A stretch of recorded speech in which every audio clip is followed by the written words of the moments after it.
You know, this is obviously for the people they know are the really die-hard fans in that regard.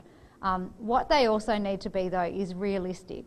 So if they were offering, we're going to talk, Michelle Cottrell is going to talk in a minute, but about her case study, but that one of the things that they were offering was private script writing lessons with the script writer of the film that they were producing.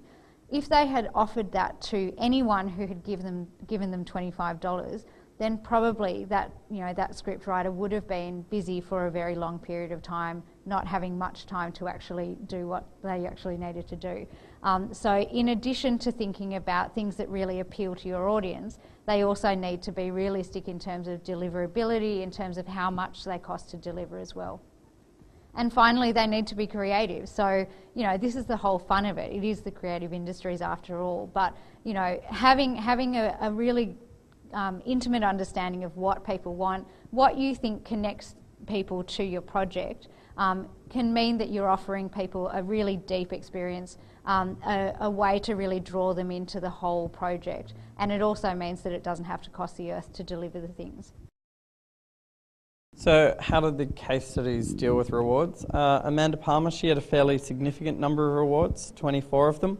I'm not going to go through all of the options, but suffice it to say she started with a fairly low barrier of entry.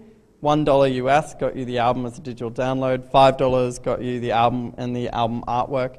As you moved into the sort of 25 to 100 range, you started to get different types of traditional formats of the album, CDs, vinyl, that kind of thing. When you started to get into the higher price range, you started to get to more scarce objects, which is a fairly common approach. But for $300, you got a ticket to the gig, and there was a limited number of tickets per gig. As you moved into the sort of 500 to 1,000 range, the gifts started to get very personal. Things like Amanda Palmer drawing your portrait using a Sharpie, if you wanted that, as well as things like hand-painted turntables by some of the artists involved in the art book. If you were willing to pay $5,000, you could have a house party with Amanda Palmer and her band. And if you're super keen, you could have paid $10,000 for dinner with Amanda. Emerging Writers Festival, different sort of scale, but a similar sort of approach. They had 7 different options for their project. And so their 7 options, again, a fairly low barrier of entry. For $5, they were like, you're really awesome. Everything from the $45 range upward got you a pre-sold ticket to the one-day mini-conference.